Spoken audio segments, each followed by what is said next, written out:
Hey everybody, welcome back to A Cup and a Dose of Joelle. Usually I'm holding a mug, but today I'm holding a wine glass with, you will never know. No, I'm just kidding. But anyways, welcome back to my YouTube channel. And oh my goodness, first of all, I want to start it off with, oh my gosh, this week has been crazy. I'm sorry I was not able to post my video on Monday. I had just been really busy with this whole week. And also, to top that off, yesterday we had a big earthquake here in Anchorage, Alaska, and my apartment was just a hot mess from my living room to my kitchen to the bathroom into the bedroom. And I spent at least maybe about 4 to 6 hours cleaning up the whole place. And school got canceled, and up until this morning we are still experiencing a lot of the aftershocks, and it's crazy. I couldn't even sleep last night. Oh my gosh, I was so scared. I thought my whole apartment was gonna collapse and fall down on me. I hope you all are doing well there. All my friends here in Anchorage, Alaska, stay safe, and yeah, we will get through this. And before you continue on watching this video, please don't forget to subscribe to my channel, A Cup and a Dose of Joelle. And just to let you guys know, no, I'm not drinking. I thought it would just be fun to use this glass of wine, wine glass with, I don't know what's in here. I think some kind of grape juice.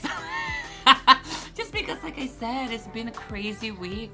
And I'm sorry if my voice sounds a little hoarse today, just because I'm so tired. Like I said, I did not sleep last night at all. And here I am filming this video just because I don't want to lose the lighting here in my apartment. I think it's really nice. It makes my skin glow. Ooh. I should talk about, oh gosh, no, I should really talk about my skincare sometime soon, because you know, we nurses, when we don't get enough sleep, our skin gets so dry. Moving on, so here is the very first one on my list of my nursing pet peeves. And the first one is incomplete report from the night shift or the day shift people or nurses, especially if it's your Monday.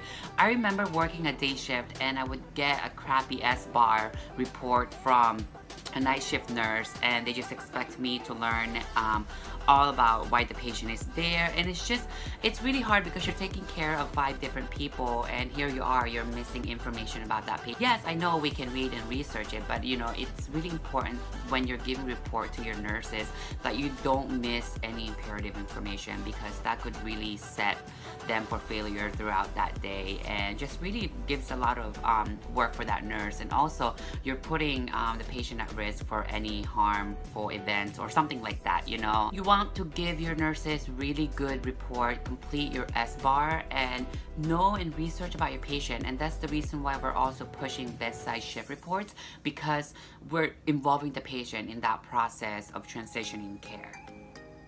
And the next thing on my list is actually when you are giving a report and your nurse that you're doing shift change with says, by the way, labs came in late and I didn't check it yet, but I just checked it about a few minutes ago, and you have to replace their potassium or their magnesium. Like, in my head I'm thinking, are you serious? That's the first thing you're gonna tell me in the morning, that labs came in late and that I need to do a protocol to replace their electrolytes. Like, seriously, come on. Like, you're a nurse, you learned in nursing school how to draw blood. You don't have to wait for the lab to come get your patient drawn blood, okay? So yeah, like, be nice and check your labs. And if you need to do those replacements, do them. Don't just put them off to the next oncoming shift nurse. Like I said, that's on your shift. And that really annoys me, so don't do that. And number 3 on my nursing pet peeves list is cut and pasting assessment.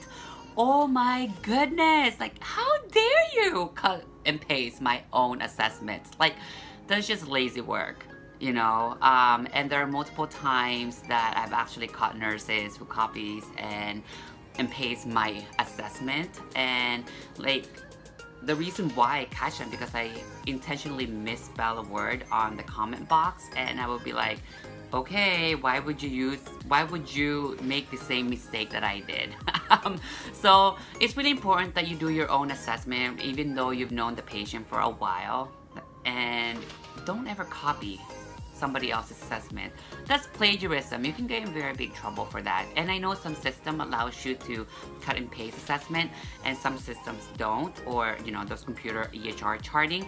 But seriously, don't do that. If you're watching this and you're a new grad, like, make sure your assessment is always fresh, okay?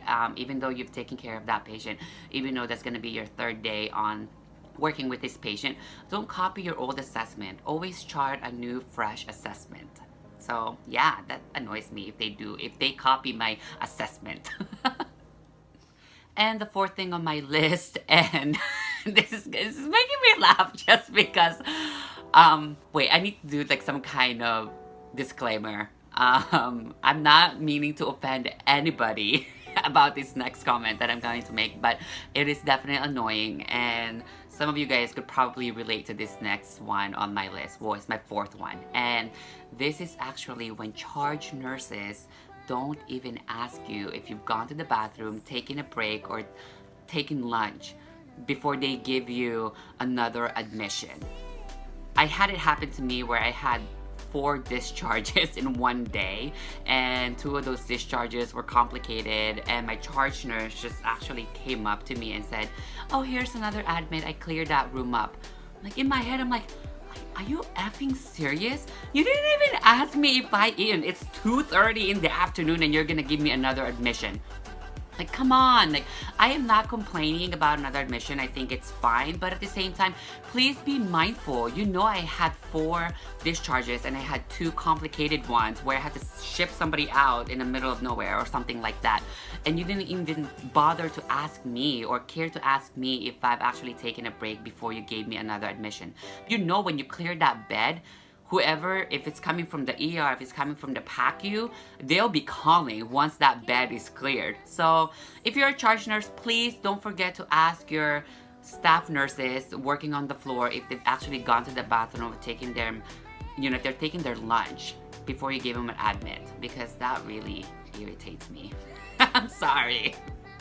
And the 5th one on my list, and this is just the part 1 of this video.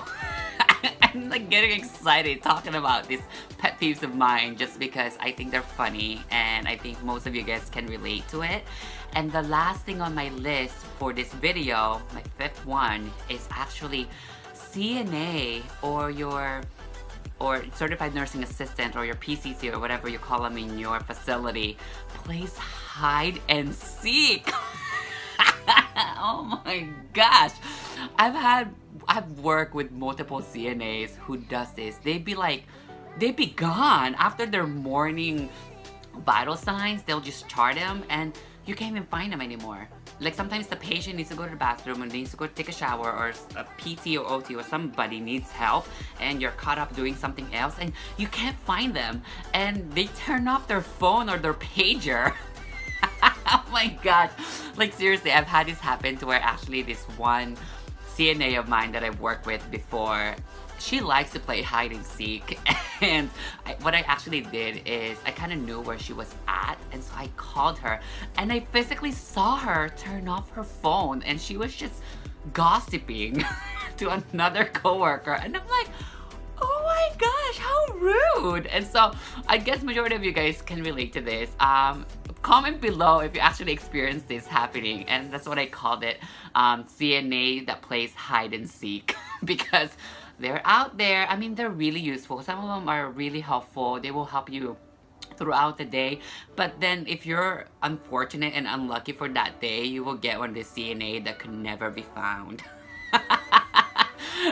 Anyways, I hope you guys enjoyed this video, and those are just the top 5 and part 1 of this video, and I'm gonna do the other parts here later on in the week, and I will post them as soon as I get that done. But anyways, don't forget to subscribe. I'm still laughing because it brings memories when I used to work on the bedside, the things that I've seen, that I've experienced that really irritated me, and that's why I call them my nursing pet peeves. And now I laugh about them just because I think they're kind of funny now, but at that time they were annoying. Anyways, I hope you guys enjoyed this video again, and please do not forget to subscribe, and I will see you all very, very soon. Cheers!